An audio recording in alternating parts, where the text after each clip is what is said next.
Hi everyone. তো এই ক্লাসে তোমরা দেখতে পাবে প্রতিস্থাপন বনাম অপনয়ন, অর্থাৎ কোন বিক্রিয়াটা প্রতিস্থাপন হবে বা কোন বিক্রিয়াটা অপনয়ন হবে সেটা বুঝবে কী করে। কারণ আমরা দেখেছিলাম যে 3 ডিগ্রি বা 2 ডিগ্রি বা 1 ডিগ্রি অ্যালকিল হ্যালাইড প্রতিস্থাপন বিক্রিয়া অংশগ্রহণ করে, আবার অপনয়ন বিক্রিয়া অংশগ্রহণ করে। আবার পোলার প্রোটিক সলভেন্টে E1ও হয়, SN1ও হয়। পোলার অ্যাপ্রোটিক সলভেন্টে E2ও হয়, SN2ও হয়। তাহলে কখন কোন রিয়াকশানটা হবে সেটা বুঝবে কী করে।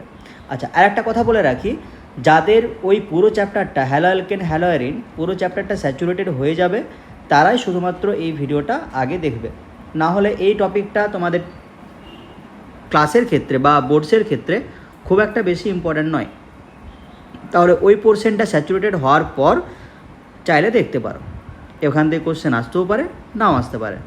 হলো, তাহলে এই সাবস্টিটিউশন হবে না এলিমিনেশন হবে, এই জিনিসগুলো অনেকগুলো বিষয়ের উপর নির্ভর করে। ফার্স্ট হচ্ছে সাবস্ট্রেটের প্রকৃতি। সাবস্ট্রেট মানে কি, যেখানে বিক্রিয়াটা হয় আর কি, যে যৌগের মধ্যে বিক্রিয়াটা করানো হয়। সেকেন্ড, তাপমাত্রা বা টেম্পারেচার। থার্ড, দ্রাবক। ফোর্থ, নিউক্লিওফাইল বা বেস, মানে ক্ষার যেটা আছে আর কি। হয়েছে? তাহলে এতগুলো জিনিসের উপর ডিপেন্ড করে যে প্রতিস্থাপন বিক্রিয়া হবে নাকি অপনয়ন বিক্রিয়া হবে। হয়েছে? তাহলে প্রথমে ছোটো টপিকগুলো একটু দেখে নিই। ফার্স্ট হলো তাপমাত্রা।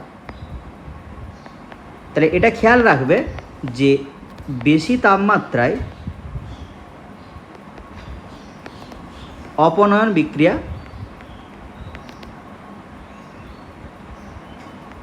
হয়। হলো। সেকেন্ড, দ্রাবক। তাহলে এটা আমরা আগে দেখেছি যে SN1 বিক্রিয়ার ক্ষেত্রে পোলার প্রোটিক লাগে, SN2 বিক্রিয়ার ক্ষেত্রে পোলার অ্যাপ্রোটিক লাগে, আর E1 এর ক্ষেত্রেও পোলার প্রোটিক লাগে, E2 এর ক্ষেত্রে পোলার অ্যাপ্রোটিক লাগে। তাই ওই জিনিসটা দেখো, কোনগুলো পোলার প্রোটিক কোনগুলো পোলার অ্যাপ্রোটিক সেই জিনিসটা এখানে পেয়ে যাবে। হয়েছে? তাহলে দেখো এখানে লেখা আছে যে polar aprotic solvent favours SN2 and E2 mechanism, মানে পোলার অ্যাপ্রোটিক সলভেন্টে SN2 আর E2 ভালো হয়। নেক্সট লেখা আছে দেখো, polar protic solvent favour SN1 and E1 mechanism, যেগুলো আমরা আগেই বলেছি। আচ্ছা, পোলার অ্যাপ্রোটিক সলভেন্টের উদাহরণ দেওয়া আছে, তার গঠনও দেওয়া আছে। প্রথমে আছে DMSO মানে ডাইমিথাইল সালফোক্সাইড, তারপরে আছে DMF মানে ডাইমিথাইল ফর্মামাইড, তারপরে আছে অ্যাসিটোনাইট্রাইল যেটা CH3CN, তারপরে আছে, আচ্ছা এইগুলো এতটা বেশি ইম্পর্ট্যান্ট নয়, এটা দরকার নেই, ঠিক আছে। অ্যাসিটোনাইট্রাইলটাও খুব থাকে না। আচ্ছা, তারপর আছে অ্যাসিটোন। আচ্ছা, পোলার প্রোটিক জল, methanol, ethanol, ammonia, tart, butanol, acetic acid. আচ্ছা, আরেকটা কথা, যে পোলার প্রোটিকে ইথানল থাকা সত্ত্বেও দেখবে অনেক জায়গায় তোমাকে যদি অ্যালকোহলিক কেউইজ দেওয়া থাকে সেক্ষেত্রে এলিমিনেশন রিয়াকশান কিন্তু হচ্ছিল। তাহলে পোলার প্রোটিকে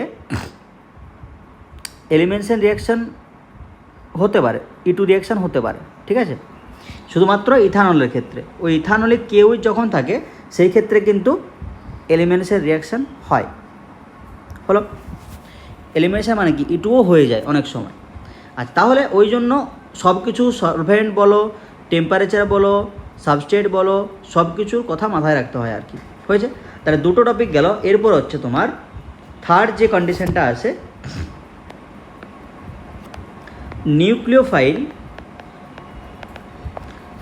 আর নিউক্লিওফাইল ও বেস বা ক্ষার আর কি।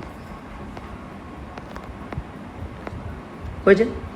তাহলে প্রথমে জেনে রাখো যে স্ট্রং নিউক্লিওফাইল কারা। স্ট্রং নিউক্লিওফাইল কারা? স্ট্রং নিউক্লিওফাইল কারা? ধরো RCOO মাইনাস আছে, এটা strong nucleophile. PHO minus, PH মানে ফিনাইল রিং, জাস্ট বেঞ্জি রিং আর কি।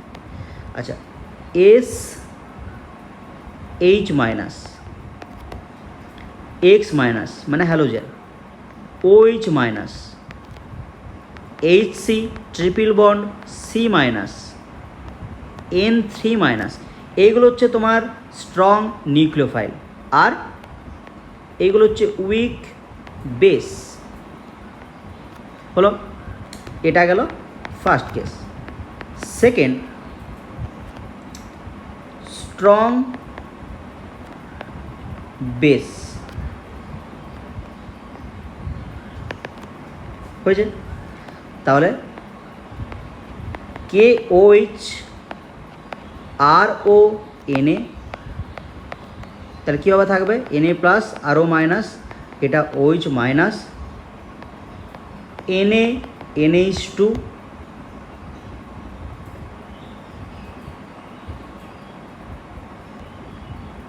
আচ্ছা, এরপরে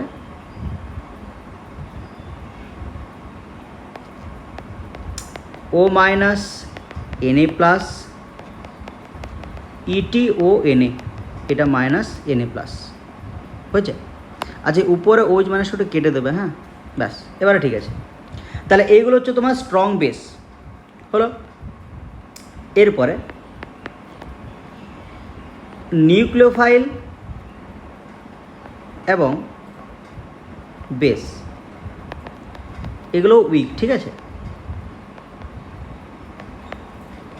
আচ্ছা, এরপরে এগুলো উইক নিউক্লিওফাইল আর weak base. Strong nucleophile weak base গেল, তারপরে গেল স্ট্রং বেস। আচ্ছা, ওখানে স্ট্রং আর উইকের কথাটা কেন আমি মেনশন করিনি, মনে রাখবে যে স্ট্রং বেস হলেই যে ওটা স্ট্রং নিউক্লিওফাইল হবে তার কোনো মানে নেই। স্ট্রং নিউক্লিওফাইল হওয়ার জন্য ওর নিউক্লিওফাইলটার চারপাশে বেশি ভিড় থাকা চলবে না। যেমন এখানে এই OH মাইনাস, এটা স্ট্রং নিউক্লিওফাইল কারণ আকারে ছোট, আর O মাইনাস এই আরটা যদি ছোট হয় মানে CH3 হয়, ধরো CH3O মাইনাস, এটা কিন্তু স্ট্রং। এই NH2 minus Na plus, NH2 মাইনাসটাও স্ট্রং, কিন্তু এই যে গ্রুপটা আছে এটা কিন্তু স্ট্রং নয়, এটা উইক নিউক্লিওফাইল হয়েছে। এই যে ETO মাইনাস, এটাও স্ট্রং, তাহলে এটাও স্ট্রং, এটাও স্ট্রং, এটাও স্ট্রং, জাস্ট একটা উইক ছিল, তার জন্য আমি শুধুমাত্র স্ট্রং বেস লিখেছি, হয়েছে। আচ্ছা, এরপরে weak nucleophile and weak base হয়েছে। কীরকম, ROH, দেখো এখানে কোনো নেগেটিভ চার্জ নেই, তার ইলেকট্রনের প্রাচুর্য খুব একটাও বেশি নেই, তার জন্য এটা উইক নিউক্লিওফাইল। আচ্ছা, এরপর ধরো জল, এটাও weak nucleophile weak base. Ammonia, এটাও উইক নিউক্লিওফাইল উইক বেস। তাহলে এইগুলো গেল তোমার strong nucleophile weak base, strong base, তাদের মধ্যে কিছু স্ট্রং নিউক্লিওফাইল কিছু উইক নিউক্লিওফাইল, আর একটা গেল উইক নিউক্লিওফাইল আর উইক বেস হয়েছে। এটা গেল তোমার নিউক্লিওফাইল আর বেসের কেস। আচ্ছা, এরপরে নেক্সট টপিক যেটা আসছি সেটা হচ্ছে সাবস্ট্রেট, মোস্ট ইম্পর্ট্যান্ট সাবস্ট্রেট। তাহলে সাবস্ট্রেটটা কীরকম হলে রিয়াকশান কীরকম হবে, তার সাথে অন্য ইফেক্ট, তাদের কি প্রভাব আছে। তাহলে প্রথমে দেখো, সাবস্ট্রেটটা যদি 1 ডিগ্রি অ্যালকিল হ্যালাইড হয়, কোনটা 1 ডিগ্রি অ্যালকাইল হ্যালাইড সেটা তোমরা জানো। তাহলে 1 ডিগ্রি অ্যালকাইল হ্যালাইড হলে হয় SN2 রিয়াকশান হবে বা E2 রিয়াকশান হবে, হয়েছে। এরপরে SN2 রিয়াকশান কখন হবে আর E2 রিয়াকশান কখন হবে। তাহলে SN2 রিয়াকশান তুমি দেখে নিলে যে SN2 বা E2, তাহলে এই ক্ষেত্রে পোলার অ্যাপ্রোটিকেই থাকবে অবভিয়াসলি সলভেন্ট। তাহলে E2 রিয়াকশান তখনই হবে যখন তোমার হিট দেওয়া থাকবে, তার সাথে যে বেস বা নিউক্লিওফাইল থাকবে সেটা বেসটা হবে স্ট্রং আর নিউক্লিওফাইলটা হবে দুর্বল। তাই নিউক্লিওফাইল দুর্বল হলে ও অ্যাটাক করতে পারবে না, আর বেসটা যদি স্ট্রং হয় বা ক্ষারটা যদি স্ট্রং হয় সে কী করবে, সহজেই H+ নিয়ে নিতে পারবে, মানে এলিমিনেশন করতে পারবে। তাহলে সেই ক্ষেত্রে হবে তোমার E2। SN2 কখন হবে, যখন নিউক্লিওফাইলটা স্ট্রং হবে, এটাই যথেষ্ট। বেস কীরকম আমার দেখার দরকার নেই। তাহলে বেস যদি স্ট্রং হয়ে যায় তো সেটা তো তোমাকে E2 দিচ্ছে, আর বেস যদি বা নিউক্লিওফাইল যদি দুর্বল হয় সেই ক্ষেত্রে সেটা আমাকে E2ই দেবে, হলো। আর SN2 করার জন্য তোমার নিউক্লিওফাইলটা কী লাগবে, স্ট্রং লাগবে। এটা গেল 1 ডিগ্রির ক্ষেত্রে। এরপরে 2 ডিগ্রি অ্যালকিল হ্যালাইড, তাহলে এই ক্ষেত্রে চারটা রিয়াকশানে হতে পারে, SN1 হতে পারে, SN2 হতে পারে, E1 হতে পারে, E2 হতে পারে। এরপরে প্রথমে তুমি দ্রাবক দেখে নেবে কী আছে, তাহলে সেই অনুযায়ী এলিমিনেট করতে পারবে যে SN1 SN2 হবে না E1 E2 হবে, কোনটা হবে এলিমিনেট করতে পারবে। হয়েছে। SN1 কখন হবে? যখন তোমাকে দেওয়া থাকবে উইক নিউক্লিওফাইল, তখন SN1। SN2 কখন হবে? যখন তোমাকে দেওয়া থাকবে স্ট্রং নিউক্লিওফাইল, এটা হবে SN2। E1 কখন হবে? যখন দেওয়া থাকবে উইক বেস। E2 কখন হবে? যখন তোমাকে দেওয়া থাকবে স্ট্রং বেস। হলো, এটা গেল 2 ডিগ্রি অ্যালকিল হ্যালাইড। এরপরে 3 ডিগ্রি অ্যালকিল হ্যালাইড। তাহলে 3 ডিগ্রি অ্যালকিল হ্যালাইডের ক্ষেত্রে কী হতে পারে? SN1 হতে পারে, E1 হতে পারে, আর E2 হতে পারে। SN2 কেন হবে না? কারণ ব্যাক সাইডে প্রচুর স্টেরিক হিন্ড্রেন্স থাকবে, তার জন্য SN2 হতে পারবে না। তাহলে SN1 কখন হবে? যখন উইক নিউক্লিওফাইল থাকবে। E1 কখন হবে? যখন উইক বেস থাকবে। E2 কখন হবে? যখন স্ট্রং বেস থাকবে। হলো, তো এইগুলোকে তোমাকে একটু প্রায়োরিটি দিতে হবে 1 ডিগ্রি, 2 ডিগ্রি আর 3 ডিগ্রির ক্ষেত্রে। আর সলভেন্ট তো আগেই বলে দিয়েছি, সলভেন্ট কি থাকলে কি হয়, আর টেম্পারেচার এলিমিনেশনকে ফেভার করে বা এলিমিনেশন রিয়াকশন হতে সাহায্য করে। হলো, তাহলে এত কিছু ইফেক্ট তোমাকে মাথায় রেখে ঠিক করতে হবে যে SN1 হবে না SN2 হবে না E1 হবে না E2 হবে। হয়েছে। তাহলে ধরো তোমাকে এই রিয়াকশানটা দেওয়া আছে, তাহলে এখানে তুমি একবার দিচ্ছ ইথানল, আর একবার দিচ্ছ ETONA। হয়েছে। তাহলে ইথানল মানে হচ্ছে তোমার একদিকে পোলার প্রোটিক দ্রাবক, একদিকে উইক নিউক্লিওফাইল। তাহলে পোলার প্রোটিক উইক, আর যেটা দেওয়া আছে সেটা হচ্ছে তোমার 3 ডিগ্রি হ্যালাইড। হয়েছে।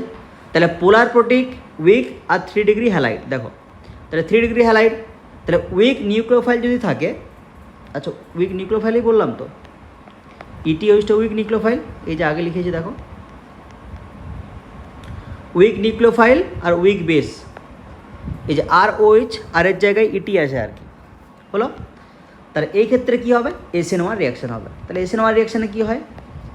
কার্বোক্যাটায়ন তৈরি হয়, তারপরে নিউক্লিওফাইল অ্যাটাক করে, তাহলে OET হবে। যখন তুমি ETONA দিয়ে দিয়েছ, ETONA মানে কি? Strong base. দেখো ETONA, দেখো স্ট্রং বেসে লেখা আছে, দেখো ETONA, যেখানে আরটা হচ্ছে ET। তাহলে স্ট্রং বেস যদি থাকে, 3 ডিগ্রি হ্যালাইড থাকে, কি হয়? E2 হয়। তাহলে এলিমিনেশন রিয়াকশান করলে এখানে প্রোডাক্ট কী পাবে? এটা। তাহলে এটা গেল ফার্স্ট রিয়াকশান। সেকেন্ড রিয়াকশান দেখো, ধরো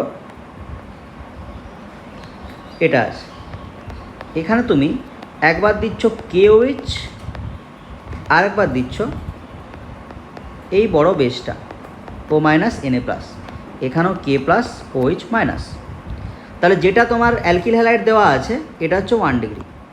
তাহলে 1 ডিগ্রিতে যখন তুমি KOH দিচ্ছ, KOH মানে কি? স্ট্রং বেস তার সাথে স্ট্রং নিউক্লিওফাইল। তাহলে 1 ডিগ্রির ক্ষেত্রে দেখো, যদি স্ট্রং নিউক্লিওফাইল হয়, স্ট্রং বেস হয়, সেই ক্ষেত্রে SN2 হতে পারে, আবার E2 হতে পারে। তাহলে E2 হওয়ার জন্য টেম্পারেচার লাগবে, তাই তো? আর SN2-র জন্য কোনো টেম্পারেচার লাগবে না, তার নিউক্লিওফাইলটা স্ট্রং, টেম্পারেচার দেওয়া নেই, তাহলে কী করব? SN2 করে দেবো। বেসও স্ট্রং, OH মাইনাস, ওটা স্ট্রং বেস, কিন্তু ওখানে টেম্পারেচার দেওয়া নেই, তাহলে এখানে করব আমি SN2 রিয়াকশান। তাহলে SN2 রিয়াকশানে কী হয়? ব্যাক সাইড অ্যাটাক করার প্রোডাক্ট পেয়ে যাবে, তাহলে এখানে জাস্ট OH হয়ে যাবে। আর এই যে নিউক্লিওফাইল দেওয়া আছে দেখো, এটা স্ট্রং বেস, কিন্তু উইক নিউক্লিওফাইল, কারণ এই সাইজটা বড়, তাহলে অ্যাটাক করতে পারবে না। তাহলে স্ট্রং বেস আর উইক নিউক্লিওফাইল যদি দেওয়া থাকে, এখানে টেম্পারেচার না দেওয়া সত্ত্বেও কী হবে? এলিমেন্টসের রিয়াকশান হবে। দেখো strong base weak nucleophile 1 degree, তাহলে 1 ডিগ্রির ক্ষেত্রে দেখো বেসটা হচ্ছে স্ট্রং, নিউক্লিওফাইলটা দুর্বল, তা নিউক্লিওফাইল দুর্বল হয়ে যাওয়া মানে কি, SN2 হবে না, কি পড়ে থাকছে E2, তাহলে এলিমিনেশন রিয়াকশন হবে। তাহলে এটা হচ্ছে তোমার প্রোডাক্ট হলো। এরপর 3 নাম্বার রিয়াকশান, এটা বাড়িতে করবে। ধরো এখানে বিয়ার আছে 1 ডিগ্রি, এখানে তুমি দিয়েছো NaI মানে Na প্লাস I মাইনাস, যেখানে আইটা হচ্ছে হ্যালোজেন, এখানে দেওয়া আছে DMSO। তাহলে I মাইনাস কী হিসাবে কাজ করে, DMSO দেওয়া আছে, তাহলে হয় E2 হবে না হয় SN2। তাহলে I মাইনাসটা কি, নিউক্লিওফাইল, তার সাথে উইক বেস। দেখো হ্যালোজেন কোথায় ছিল, দেখো এই যে হ্যালোজেন, তাহলে স্ট্রং নিউক্লিওফাইল কিন্তু উইক বেস। তাহলে এখানে উইক বেস হলে কি হবে, এলিমিনেশন হবে নি, মানে E2 হবে নি, তাহলে কি পড়ে থাকলো SN2, তাহলে I মাইনাস অ্যাটাক করবে, এই বিয়ারটা বেরিয়ে যাবে। তো এখানে প্রোডাক্ট কী হবে, জাস্ট I হলো। আচ্ছা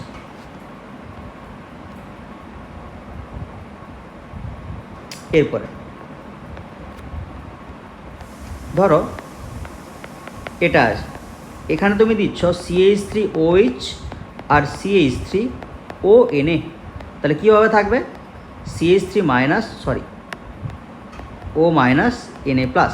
তাহলে CH3OH মানে কি, এটা পোলার প্রোটিক, তাহলে পোলার প্রোটিক আছে, এটা হচ্ছে 1 ডিগ্রি হয়েছে। তাহলে 1 ডিগ্রি পোলার প্রোটিক, আর এই যে তোমার দেওয়া আছে RO মাইনাস, RO মাইনাসটা কী হিসাবে কাজ করবে, তাহলে 1 ডিগ্রি দেওয়া আছে দেখো, তাহলে 1 ডিগ্রির ক্ষেত্রে কী কী হয়, হয় SN2 না হয় E2 হয়ে যায়। এবারে RO মাইনাস যেটা আছে সেটা কি, RO মাইনাসটা কী হয়, স্ট্রং বেস না উইক বেস, স্ট্রং বেস। আর নিউক্লিওফাইল হিসাবে RO মাইনাসটা স্ট্রং নিউক্লিওফাইলও, RO মাইনাসটা স্ট্রং নিউক্লিওফাইল কিন্তু বেসটাও স্ট্রং, তাহলে স্ট্রং নিউক্লিওফাইল স্ট্রং বেস, তাহলে দুটোরই প্রবাবিলিটি আছে। দেখো স্ট্রং নিউক্লিওফাইল আর বেসটাও স্ট্রং, তাহলে করবে কি, হিট দেওয়া নেই, তাহলে হিট না দেওয়ার জন্য আমি ওখানে প্রায়োরিটি দেবো কাকে, SN2কে।